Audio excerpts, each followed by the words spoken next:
YouTube channel अद्भुत कहानी star पर उपस्थित समस्त श्रोताओं का, भक्तों का और सब्सक्राइबर बंधुओं का एक बार फिर से स्वागत और हार्दिक अभिनंदन है।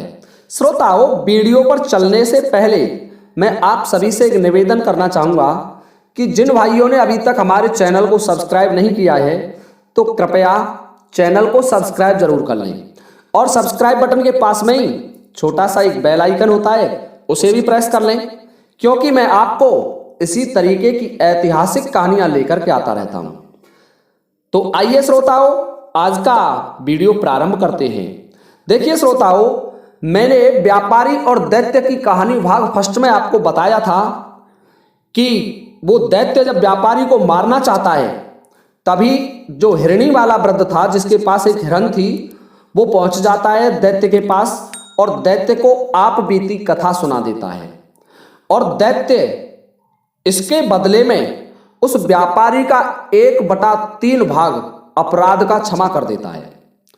जब 1/3 भाग उस दैत्य ने क्षमा कर दिया, जो पूरा अपराध था उसका 1/3 हिस्सा समाप्त कर दिया, तो दूसरा वृद्ध जिसके पास 2 काले कुत्ते थे, वह दौड़ करके उस दैत्यराज के पास पहुंचा और दैत्य से कहने लगा कि हे दैत्यराज, आपको मैं मेरी आप बीती कथा सुनाना चाहता हूं, परंतु थोड़ी देर के लिए आपको अपने क्रोध पर नियंत्रण रखना होगा।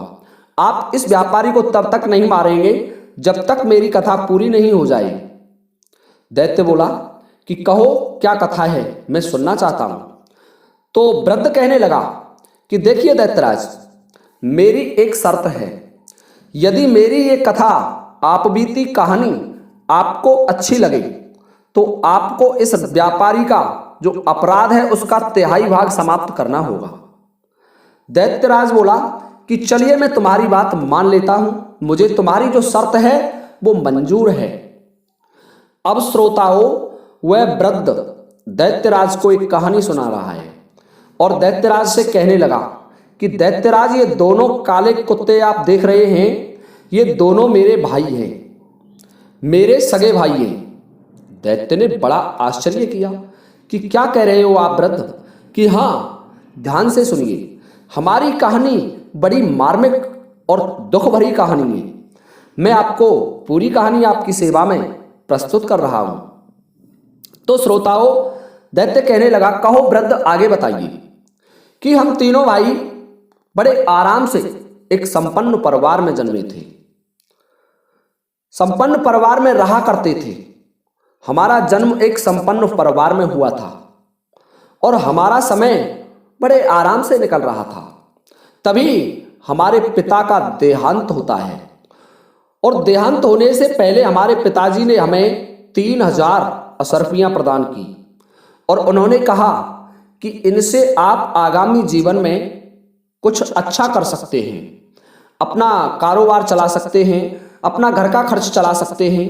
ये बात हमारे पिताजी ने मरते समय बताई। तो हे दैत्यराज, मैंने 1,000 असरफियां मेरे इन दोनों भाइयों में वितरित कर दी और मेरे हिस्से की 1000 असरफी मैंने रख ली। अब देखिए, हमारा बड़ा अच्छा कारोबार चल रहा था। मैंने एक दुकान खोली और उस दुकान पर मैं अपना कारोबार करने लगा, व्यापार करने लगा। मेरे इन दोनों भाइयों ने भी दुकान खोल ली और ये भी अपना अपना अच्छा व्यवसाय करने लगे। परंतु मेरे बड़े भाई को न जाने क्यों कुछ समय बाद मुझसे कहने लगा कि मैं विदेश जा रहा हूं और उसने विदेश जाने के लिए अपना पूरा घर बेच दिया, सामान बेच दिया और जो संपत्ति जायदाद थी वो सब बेच दी। मैंने उसे बहुत मना किया, परंतु वह नहीं माना कि मैं तो विदेश में व्यापार करूंगा। अब वो विदेश व्यापार करने चला गया और मैं अपने कारोबार में लगा रहा। मैं अपनी दुकान पर जाता और अपना कारोबार करता और शाम को अपने घर लौट आता। हे दैत्यराज, उसी समय एक दिन की बात है, मैं मेरी दुकान पर बैठा हुआ था। 1 साल बाद एक भिखारी मेरे पास आया और मुझे देख करके मुझसे कहने लगा कि मुझे कुछ दीजिए। मैंने उसकी तरफ देखा उससे मैंने भी कह दिया कि एक सिक्का उसमें डाल दिया कटोरे में। और जैसे ही उसने मेरी तरफ देखा, मुझसे कहा कि आप मुझे पहचानते हैं? तो मैंने जब ध्यान से देखा तो वो मेरा बड़ा भाई था। मैंने उससे क्षमा मांगी। मैं कहने लगा कि भाई तुम्हारा ये हाल कैसे हुआ?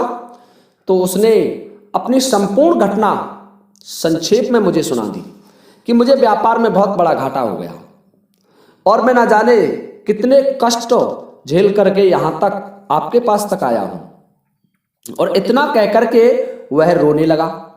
तो मुझे दया आ गई और मैंने कहा, अपना हिसाब देखा तो उसमें 6,000 रुपये थे। मेरी दुकान के हिसाब में 6,000 रुपये बच रहे थे।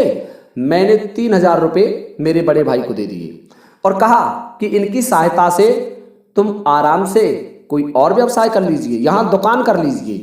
तो वहां पर वो बड़ा भाई 3,000 रुपये लेकर के दुकान करने लग गया। अब देखिए दैत्यराज, उससे कुछ समय बाद छोटे भाई ने मुझसे कहा कि भाई मैं विदेश जा रहा हूं। मैंने उसे भी बहुत समझाया, परंतु उसने भी मेरी एक भी बात नहीं मानी और वह भी अपना घर और सामान बेचकर विदेश चला गया। और वह उसका भी यही हाल हुआ और 1 साल बाद वापस मेरे पास लौटा। तो मैंने उसे भी 3,000 रुपये देकर के अलग दुकान खुलवा दी। अब हमारा परिवार बड़े आराम से सुखी जीवन जीने लगा। परंतु कुछ समय बाद वो दोनों भाई मुझसे कहने लगे कि अब की बार हम तीनों भाई विदेश चलेंगे। मैंने बहुत मना की, उन्हें समझाया, परंतु वो नहीं माने, मुझसे बहस करने लगे। मैंने उन्हें फिर भी मना किया, परंतु वो नहीं मानते हैं। जब ज्यादा जिद उन्होंने की तो मैंने कहा चलो ठीक है, मैं तुम्हारी बात मान लेता हूं।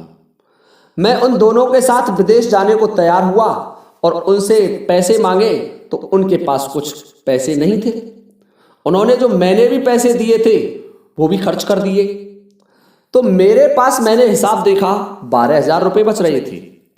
तो मैंने उनसे कहा कि देखिए 3,000 के हिसाब से तुम दोनों ले लीजिए, 3,000 मैं ले लेता हूं और बचे हुए 3,000 मैंने अपने घर में एक गहरा गड्ढा खोदकर दाब दिए, गाड़ दिए उसके अंदर, कि कोई व्यापार में यदि घाटा चला गया तो कम से कम इनसे अपना गुजारा तो हो जाएगा। तो हे दैत्यराज, हम तीनों भाई विदेश को चले गए। विदेश में जाने के बाद हमारा बहुत अच्छा कारोबार चला और हमें लाभ पर लाभ होते चले गए और कुछ ही समय में हम वह धनवान बन गए। अब हमने अपने देश आने के लिए एक जहाज किराए पर लिया और उस जहाज में अपना सामान भर दिया और हम चलने को तैयार हो गए अपने देश के लिए एक मोटा मुनाफा कमाने के बाद। तो जब हम जहाज पर चलने की तैयारी कर रहे थे तो मैंने देखा कि एक स्त्री जिसके कपड़े फटे टूटे थे, पैरों में चप्पल नहीं थी और वह दौड़ती हुई आई और मेरे चरणों में गिर पड़ी। मैंने उससे कहा कौन हो? तो वह खड़ी होकर के मुझसे निवेदन करने लगी कि आप मेरे साथ विवाह कर लीजिए। मैंने उसे देखा तो स्त्री बहुत सुंदर थी परंतु भिखारिन थी। मैंने उससे मना किया, मैंने उसे उचित नहीं समझा, परंतु जब वो ज्यादा गिड़गिड़ाई तो मैंने उससे हाँ कर दी और विधिवत तरीके से उसके साथ विवाह कर लिया। वो बड़ी सुंदर ही नहीं, बहुत विद्वान भी थी। अब हम दोनों जहाज पर चढ़ने को तैयार हो गए और दोनों हमारे भाई, तो हम चारों की चारों जहाज में बैठ करके अपने देश के लिए चल दिए। परंतु इन मेरे भाइयों को ये बात अच्छी नहीं लगी।